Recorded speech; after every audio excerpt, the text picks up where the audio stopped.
Vous remercier tous d'être présents ce soir pour ce petit module de formation pratique, pour accueillir Stéphane Ariat, notre cadre de bloc, qui va justement nous parler d'encadrement du bloc opératoire et de toutes les questions peut-être qu'on n'a pas le temps ou la possibilité de se poser dans le feu de l'action et qu'il peut être intéressant de reprendre à froid. Et puis, j'espère qu'à l'issue de cette présentation, on aura quelques questions, quelques éléments de discussion qui, eux, pourront être prolongés au bloc opératoire à l'occasion où ces problèmes pratiques, où ces situations se produiront.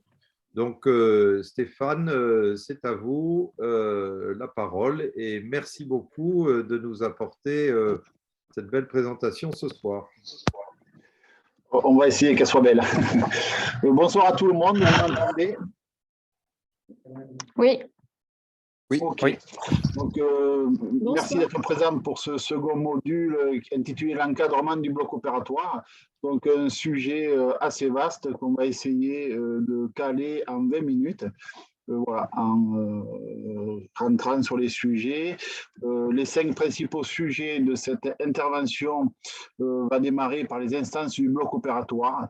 On va voir principalement 3 instances qui servent à diriger et à manager un bloc opératoire.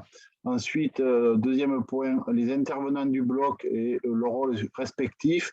On s'attardera principalement sur le rôle infirmier avec les penseuses, les instrumentistes, les infirmières d'opératoire. Un petit point sur les VAE et où en sont la différence entre une IDE classique et une IDE hybride. Ensuite, on verra la planification des interventions en partant de la consulte du chirurgien jusqu'à l'opération du patient. La formation au sein du bloc opératoire, donc formation du nouvel arrivant et la formation en continu et le DPC.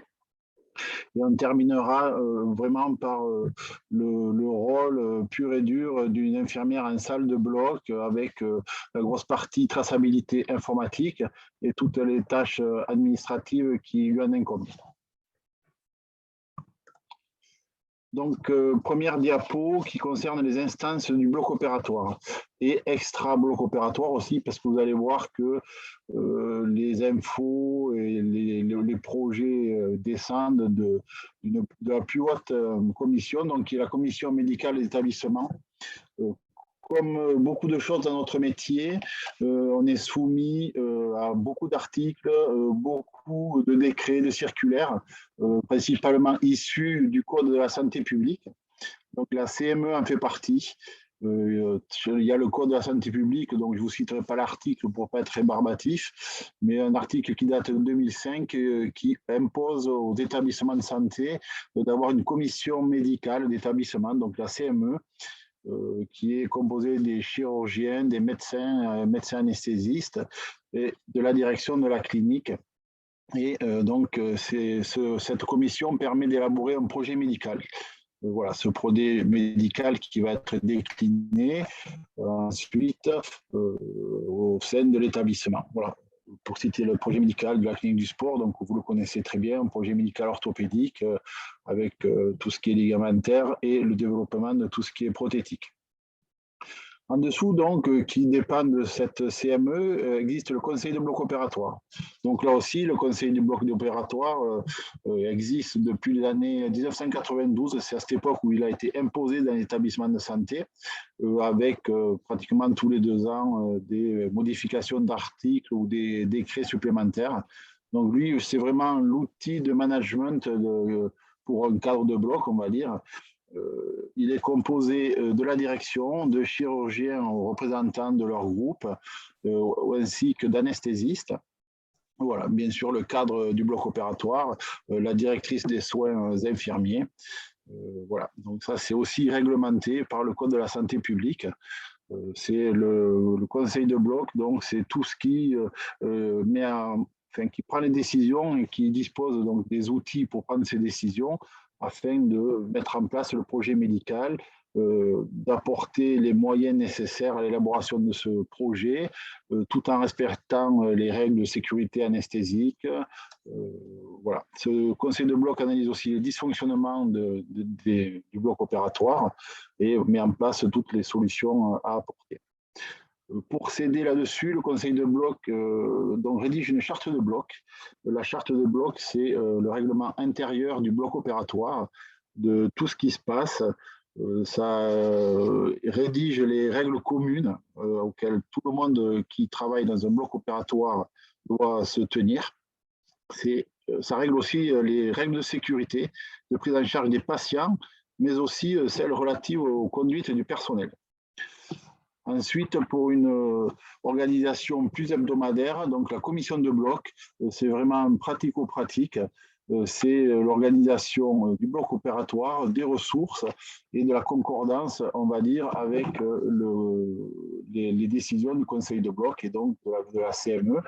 Voilà, chaque année, le conseil de bloc fait un bilan de ses opérations de l'année, de son fonctionnement qu'il doit remettre à la CME. Voilà pour les principales instances d'un bloc opératoire qui servent de gouvernance et d'organisation.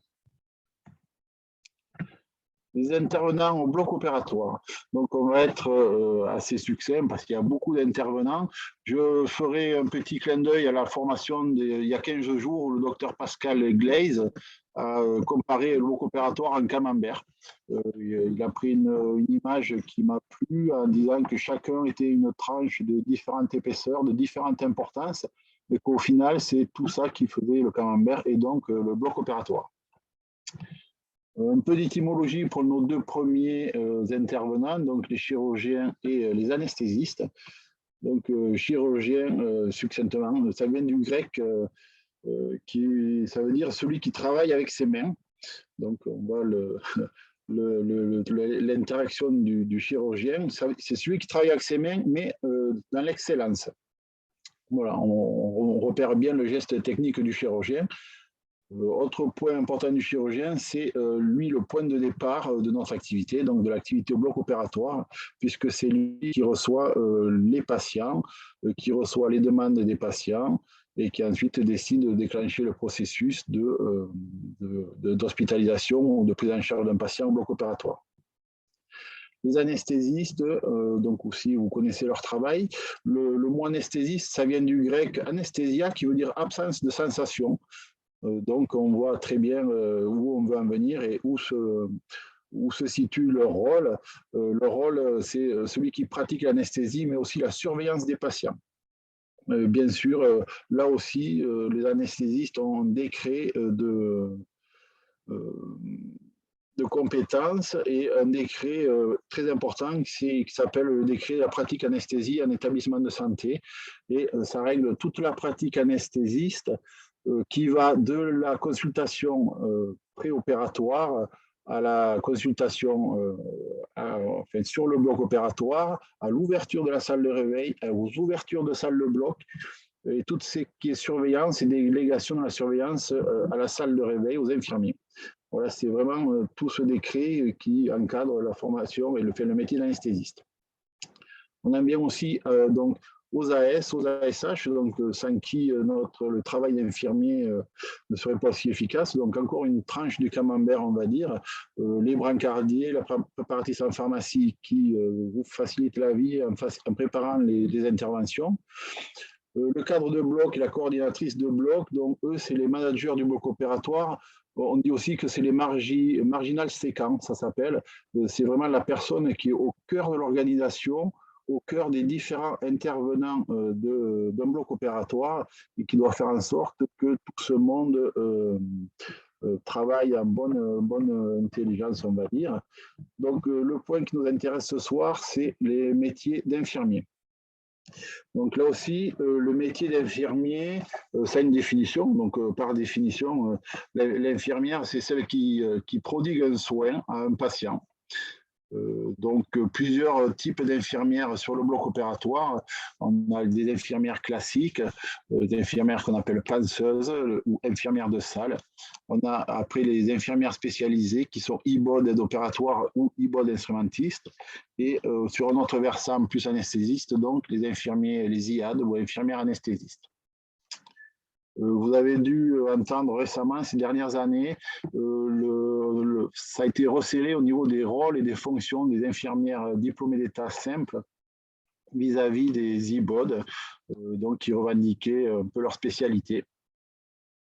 Donc, il y a des VAE qui sont mises en place principalement pour 3 gestes spécifiques. Donc, aujourd'hui, des infirmières avec une formation de 21 heures, plus des antécédents d'une expérience dans ce domaine, peuvent exercer, qui sont l'aide à l'hémostase, l'aide à l'exposition et à l'aspiration.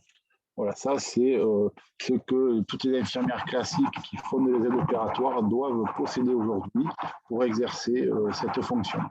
Ensuite, les infirmières classiques, donc, là aussi, avec un décret du Code de la santé publique, sur leur rôle, sur prescription principalement, peuvent gérer toute leur activité qui leur est donnée dans une salle d'opération, l'installation du patient, scoper un patient, graviter tout autour du chirurgien de son aide opératoire en non stérile, et tout ce qui est écologie de la salle, on va dire, avec la gestion de l'ouverture de salle, qui, ça, est réglementaire. La fermeture de salle, c'est quelque chose que nous avons rajouté à la clinique pour anticiper les problèmes pour le lendemain.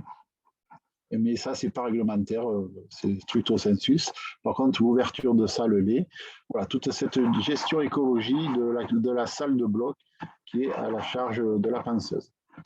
Un petit mot aussi pour l'ingénieur biomédical, responsable de ST, responsable de maintenance aussi, qui ont une importance fondamentale pour le bon fonctionnement de tous les dispositifs médicaux, biomédicaux, qui sont les colonnes vidéo, les respirateurs. Voilà, un travail de fond, un travail de l'ombre, mais qui fait qu'au quotidien, votre activité est simplifiée. Et un intervenant aussi au bloc opératoire qu'il ne faut pas oublier, c'est le patient, qui aujourd'hui est de plus en plus, de moins en moins patient, mais qui est de plus en plus acteur de sa formation. Donc, vous le voyez bien, il arrive au bloc avec des connaissances plus ou moins justes. Donc, c'est aussi pour moi un intervenant particulier et important au niveau du bloc opératoire. La planification des interventions, donc ça démarre à la consultation du chirurgien, bien sûr, qui voit le patient. Toujours un point, enfin, un rappel sur ce qu'a dit le docteur Pascal Guèze, c'est là où la première confiance du patient est apportée au chirurgien avec le rapport du chirurgien. C'est vraiment le point de départ de l'opération et du passage au bloc opératoire. C'est le chirurgien qui, à travers une demande aujourd'hui informatique, lance tout le process, on va dire, de prise en charge du patient. C'est l'équivalent d'une prescription, une intervention, c'est une prescription médicale qui déclenche donc la consultation de l'anesthésiste, donc une étape indispensable pour un geste chirurgical, toute la prise en charge et post-opératoire aussi, toute la prise en charge médicale. Cette planification d'intervention passe aussi par la commission de bloc, donc où là, hebdomadairement, il faut adapter les moyens donc, organisationnels par rapport à l'occupation des salles, par rapport aux dispositions du matériel, mais aussi les moyens humains, donc avec le personnel nécessaire au bon fonctionnement du bloc. Cette planification fait intervenir aussi l'ingénieur biomédical est responsable de ST aussi, de façon hebdomadaire aussi, où il y a une réunion qui sert pour anticiper tout ce qui est besoin matériel, donc en ancillaire, repérer le doublon, repérer les matériaux de prêt, repérer les points de friction sur le matériel simple qui fait qu'un programme pourrait mal se dérouler. Donc ça, c'est anticiper une semaine à l'avance. Ensuite, la gestion des lits aussi, donc c'est une réunion entre cadres pour ajuster tout ce qui est DMS, donc les durées de séjour, essayer de faire rentrer les patients au plus juste, que ce soit en hospitalisation ou en ambulatoire, pour gérer l'occupation de l'établissement. Et enfin, une fois pour pouvoir réaliser ce parcours. Il y a le dossier administratif, bien sûr, de l'établissement, où les patients ont un dossier de préadmission à faire et apporter tous leurs documents nécessaires à l'opération. Aujourd'hui, ça se fait de façon informatique. Il y a des logiciels qui existent comme AppFind où vous pouvez communiquer avec l'établissement de façon informatique afin de gérer votre admission en avance, en amont, on va dire, et lorsque vous arriviez le jour de votre intervention où il n'y a que votre intervention à vous occuper, que vous n'ayez que ça en tête. La formation au sein du bloc opératoire. Donc, j'ai différencié deux formations. Donc, la première, c'est la formation initiale, donc des nouveaux arrivants, des nouveaux infirmiers, donc diplômés d'État simple. Sur cette formation, j'ai décliné deux sortes de compétences. Donc, on va dire des compétences du bloc opératoire transverse, qui sont, à mon avis, les premières à acquérir pour être facilement à l'aise dans un bloc opératoire. Donc, pour moi, ces compétences sont tout ce qui est hygiène et asepsie particulière au bloc opératoire, tout le champ de traçabilité, on le déclinera dans une autre diapositive. Il y a un gros champ lexical à apprendre aussi. Je pense que c'est la plus grosse masse d'informations à acquérir sur les premières semaines d'intégration de nouvel arrivant. Il y a toute la gestion d'une salle de bloc, donc avec l'ouverture et la fermeture de la salle de bloc, les intersalles avec le bio-nettoyage des salles, tout ce qui est préparation d'intervention aussi. Ensuite, les compétences par type de chirurgie. Donc, j'entends par type de chirurgie la spécialisation chirurgicale par articulation, mais aussi par type de chirurgie, comme soit en chirurgie ouverte ou en chirurgie arthroscopique, dont dépend le matériel. Pour citer l'exemple de la clinique du sport, on prévoit une formation de 4 semaines qui est mise en place par rapport à la monospécialité que nous faisons, donc l'orthopédie. Voilà, pour reprendre l'exemple de l'arthroscopie, il y a du matériel qui est uniformisé, qui sont les colonnes vidéo, et toute cette uniformisation fait que c'est un apprentissage qui se fait correctement, avec donc repérer des éléments qui sont récurrents, quel que soit le type de chirurgie d'articulation, mais une ligne d'arthroscopie sera la même pour une épaule ou un genou. Ensuite, pour cette formation, ce qui est important aussi, c'est d'avoir des supports écrits. Donc, la clinique possède le livret du nouvel arrivant de façon générale sur l'établissement, plus un livret qui a été créé par les infirmiers du bloc, un livret d'accueil du nouvel arrivant au bloc opératoire, qui recentre un peu toute son activité. L'importance au suivi aussi hebdomadaire des nouveaux arrivants par le cadre, par la coordinatrice de bloc, par l'équipe aussi, avec des points toutes les fins de semaine pour savoir comment se situe ce nouvel arrivant, afin qu'il ne soit pas en difficulté. Le but, c'est que sa formation soit adaptée, que le nouvel arrivant arrive à se situer dans une salle de bloc pour ne pas être en difficulté, pour ne pas mettre le chirurgien en difficulté et au final, le patient qui sera sur la table en difficulté. Voilà, tout ça a été informatisé, protocolisé, donc l'importance du support écrit aussi pour les mémos donc, du nouvel arrivant. La formation continue aussi, donc avec le DPC, avec les obligations des établissements de santé, donc de faire un développement personnel continu. C'est fait au sein des entreprises, donc il y a une obligation tous les 3 ans. Ça peut être fait de votre côté aussi en individuel avec votre compte CPF. Voilà, ça c'est une obligation, c'est encore une loi de 2009 qui impose ce développement personnel continu pour les personnels infirmiers, personnels paramédicaux. Les formations en interne, donc, que vous avez pu voir avec des laboratoires qui se déplacent, qui viennent faire des formations au bloc, avec des formations proposées par les chirurgiens, comme entre autres l'Académie des infirmiers. Voilà, il y a aussi des formations en externe qui sont liées particulièrement à des points sur lesquels les infirmiers veulent se former. Il y a des formations sur les pansements pour être service, par exemple, sur la prise en charge des plaies. Il y a des formations pour le bloc opératoire sur l'hygiène, pas mal pour se spécialiser sur l'hygiène. Voilà, donc ça c'est une façon de continuer à progresser dans votre travail de façon imposée par la loi, donc via votre entreprise, mais aussi de façon personnelle. Si on veut gérer son poste au bloc opératoire, On peut avoir une formation très poussée en allant sur l'hygiène, sur l'asepsie, sur la prise en charge des implants, sur les implants en eux-mêmes. Donc voilà, il y a plein de choses et plein de façons d'évoluer sur ce poste au niveau du bloc. La traçabilité, donc l'informatique et tâches administratives, j'ai été un peu long, donc je vais essayer d'accélérer les choses. Donc principalement 3 postes informatiques pour un infirmier de bloc. La traçabilité du dossier patient, là encore aussi, c'est défini par le Code de la santé publique. On a tout un listing de choses qu'il est obligatoire de tracer dans un dossier patient.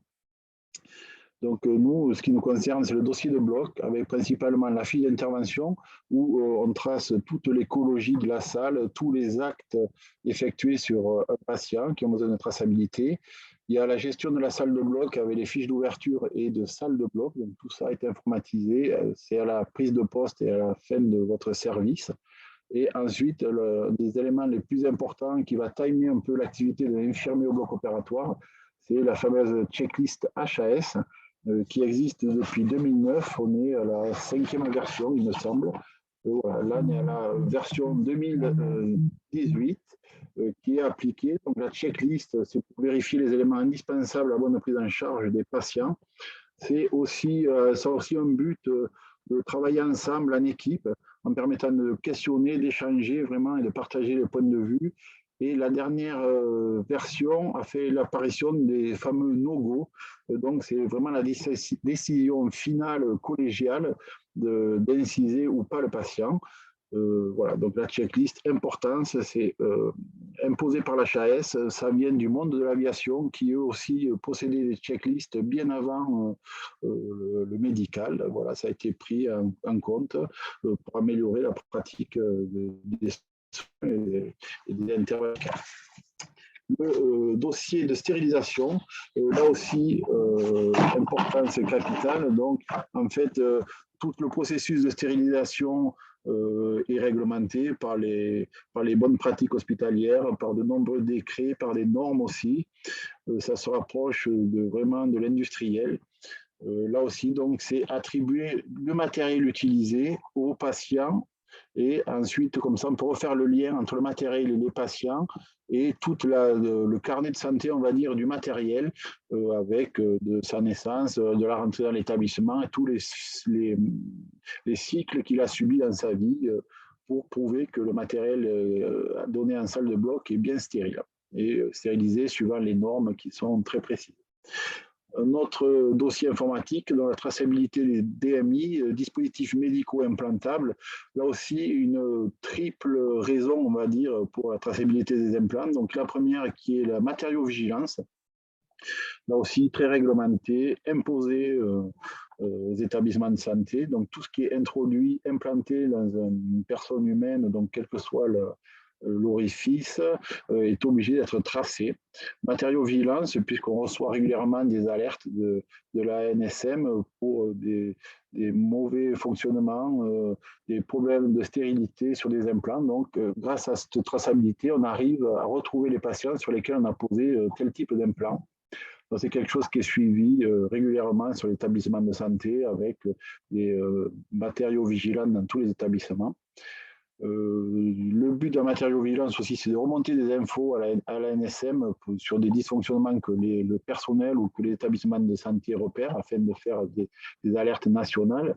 Les autres raisons de la traçabilité des implants, c'est la facturation, puisque tous ces implants sont facturés à la sécurité sociale, remboursés aux établissements de santé. Et le dernier plan, c'est le rapprovisionnement de ces implants, puisqu'une fois qu'ils sont tracés, sortis informatiquement, automatiquement, c'est renouvelé aux établissements de santé et ça permet que nos stocks soient complémentaires et complets aussi. Le dernier point, c'est la gestion documentaire, donc afin que le travail infirmier soit facilité, donc toutes les procédures médicales, les protocoles médicaux aussi qui sont écrits, comme ça c'est plus facile à retrouver, informatisé, comme ça on peut avoir l'accès dans toutes les salles de bloc. La gestion médicale, informatique et maintenant c'est aussi informatisé. Donc c'est pour la gestion et toutes les demandes d'intervention biomédicale sur le matériel biomédical, informatique, bien sûr tout ce qui concerne les ordinateurs et la maintenance, ce qui concerne voilà, tout l'environnement des salles de bloc. Le QCM, on prendra le temps après. Voilà, j'ai essayé d'aller au plus vite, même si j'ai passé un peu le temps. Merci pour votre attention. Et je finirai par un proverbe africain qui dit « Seul on va plus vite, ensemble on va plus loin ». Donc voilà, en mettant ensemble toutes nos intelligences, voilà, en ayant un but commun vers lequel tout le monde est fédéré, c'est comme ça que ça devient une intelligence collective et ça apporte l'efficacité, l'efficience et l'implication de tous les acteurs d'un bloc opératoire. Merci.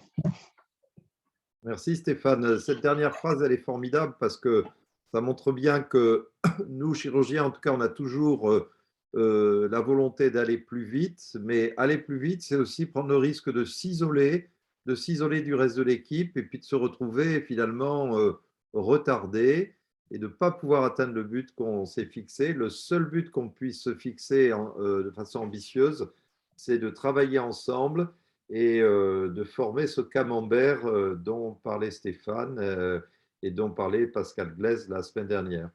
Donc, est-ce qu'il y a quelques questions qui vous viennent à l'esprit à la suite de cette présentation sur l'encadrement, sur les différentes commissions, sur les checklists, sur les décrets, le décret d'IBOD et d'aide d'instrumentistes et d'aide opératoire?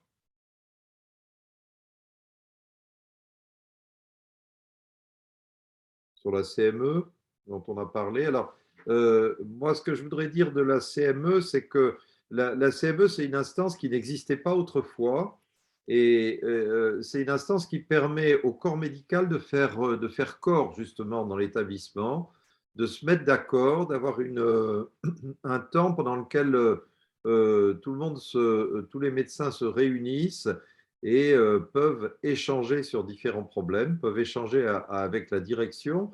Et je pense que dans l'avenir, d'ailleurs, il faudrait une représentation. Alors, les cadres peuvent venir au bloc, à la CME pour échanger, présenter des sujets, mais je pense que dans l'avenir, il pourrait y avoir aussi des discussions avec les soignants des différentes corps de métier de la clinique et du bloc opératoire. C'est peut-être quelque chose qu'on pourrait mettre à l'ordre du jour, peut-être une fois par an, faire une CME un petit peu plus élargie pour que le projet médical soit élargi à l'ensemble des soignants. Des questions? Est-ce que certains n'arrivent pas à ouvrir leur micro ou je ne sais pas si, comme moi j'ai la main sur les micros, pas beaucoup de questions. Peut-être que Stéphane, vous allez du coup nous montrer les QCM. Vous voulez que je les lance? Je peux regarder. Voilà, voilà. Donc, je ne sais pas si vous le voyez là, le QCM s'afficher. Oui, c'est bon. On le voit. Donc, checklist opératoire, quels sont les temps de remplissage? Alors, le premier, je laisse Stéphane commenter d'ailleurs. Premier item, donc les trois parties de la checklist à rentrer à l'entrée de la clinique, à l'entrée du bloc ou à l'entrée de salle de réveil. Deuxième item, avant une anesthésie, avant l'incision, avant la sortie de salle. Le troisième item, avant l'incision, avant la sortie de salle, avant la sortie de CSPI. Et le dernier, quand on peut. On vous laisse répondre. Bon, donc, je ne sais pas s'il faut donner la bonne réponse. Je mets fin au vote là et on va partager les résultats. Je ne sais pas si vous voyez les résultats. Alors, 80% ont donné, ben, je laisse Stéphane aussi commenter et donner la bonne réponse. 80% ont donné la bonne réponse à la question. Effectivement, les trois parties de la checklist, c'est avant l'acte d'anesthésie, avant l'incision et avant la sortie de salle. La checklist doit se faire en équipe, donc chirurgien, anesthésiste et infirmier de salle. À la clinique, c'est l'infirmière de salle qui est désignée comme coordinatrice de la checklist, même si c'est fait sous la responsabilité du chirurgien, mais c'est en charge de l'infirmière de salle de lancer les questions et de récolter les questions, de les tracer donc, sur le dossier du patient. Et donc, avant l'incision, les nouvelles mises en place du go ou du no-go pour valider l'incision du patient. Alors, voilà, je crois que la deuxième question, c'est celle-là. Quels sont les risques de non-traçabilité d'un DMI? Je lance le… voilà, Alors, tout le monde peut se choix prononcer. multiple. Premier choix, la rupture des stocks. Deuxième choix, la perte de facturation. Troisième solution, impossibilité de retrouver un patient suite à une alerte matériaux-vigilance. Et la dernière solution, donc les débordements émotionnels au bloc opératoire.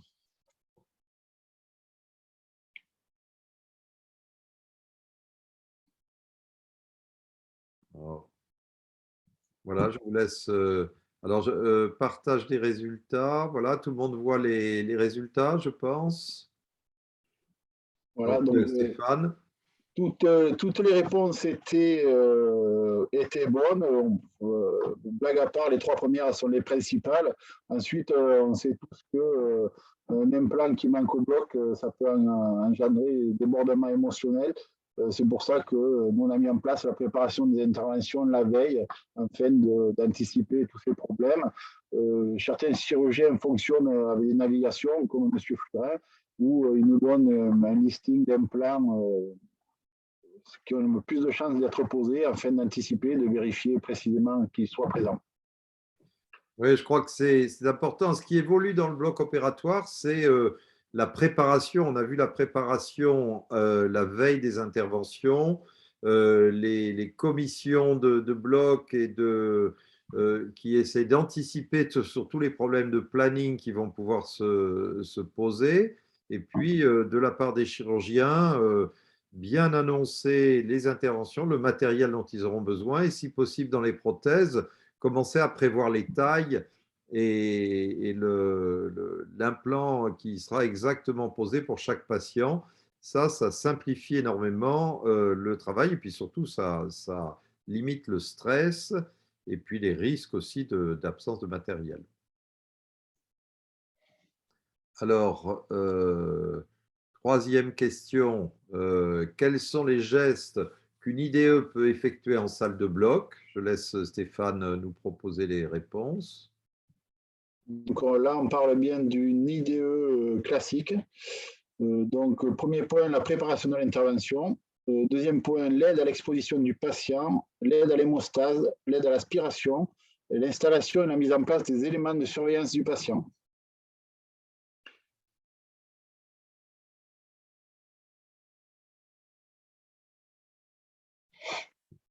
Bon, je crois qu'on a presque toutes les réponses. Donc, je mets fin au vote et je partage les résultats. Donc, Stéphane, je vous laisse commenter.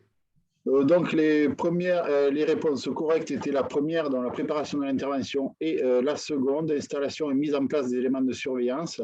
L'aide à l'exposition fait partie des nouveaux gestes pour lesquels il faut avoir une dérogation en passant soit par l'école d'IPOD, soit par une VAE ou soit par la dernière directive qui est sortie en janvier 2021 en faisant une demande de dérogation principalement pour ces trois gestes, qui est accordé ou pas, avec une formation spécifique à faire qui est de 21 heures. Mais voilà, ces trois actes sont vraiment réservés à ces personnes-là, aux IBOD ou aux personnes disposant de la dérogation. Donc là, on verra ce que nous réserve l'avenir par rapport à ça, parce que la mise en place de tout ça est encore un petit peu balbutiante. Mais je crois qu'il ne faut pas trop se stresser par rapport à ces règles. Les trois gestes qui ont été décidés comme étant réservés aux infirmiers, infirmières diplômés ou ayant passé la VAE sont assez imprécisément désignés, parce que aide à l'exposition du patient, on met beaucoup d'écarteurs orthostatiques, donc ça peut interdire de tenir des écarteurs, mais je pense que ça reste assez flou et ça ouvre quand même la possibilité à une infirmière ou un infirmier qui ne serait pas diplômé d'exercer un métier d'instrumentiste, hein. Donc, ça ne ferme pas toutes les portes. Et puis, on fera tout pour s'adapter, essayer d'aider les uns et les autres à passer les formations si nécessaire.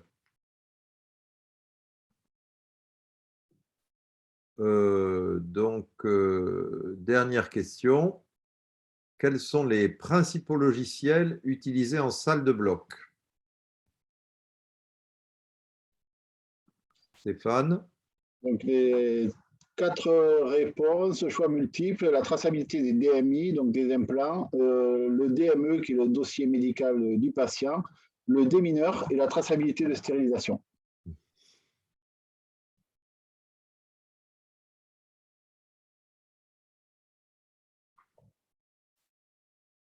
Alors, on a 66% de votants. Certainement, un certain nombre d'entre nous hésitent sur le démineur. Donc, je mets fin au vote et je partage les résultats. Et Stéphane va nous expliquer tout ça.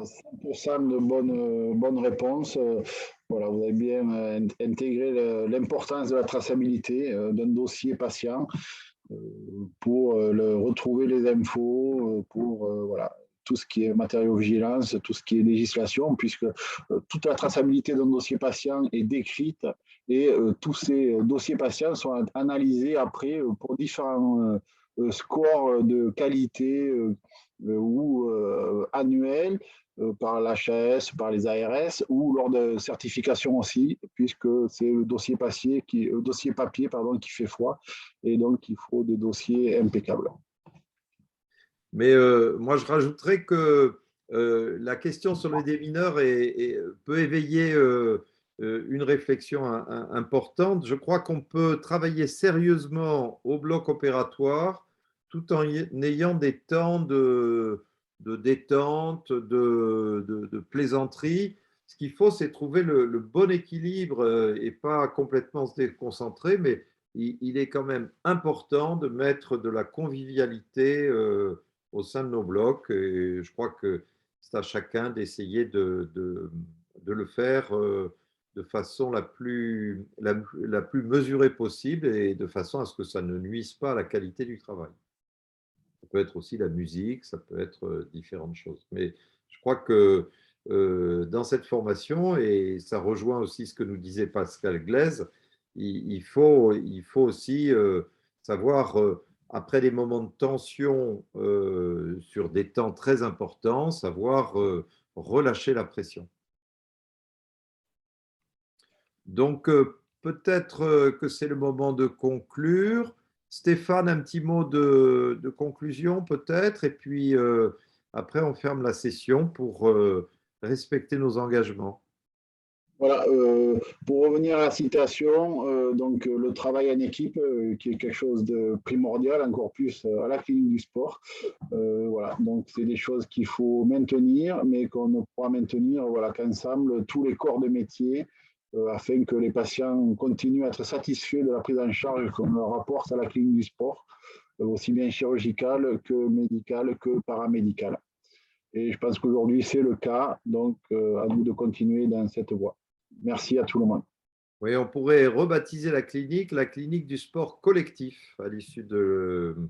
donc, nous faisons un sport collectif et pas un sport individuel. Mot de la fin. Merci à tous de vous être connectés. À très bientôt. Et pour notre prochain épisode de la grande série Académie des infirmiers et infirmières au bloc. À très bientôt. Merci beaucoup. Merci beaucoup. Bonne soirée. Bonne soirée. Bonne soirée. Au revoir. Au revoir.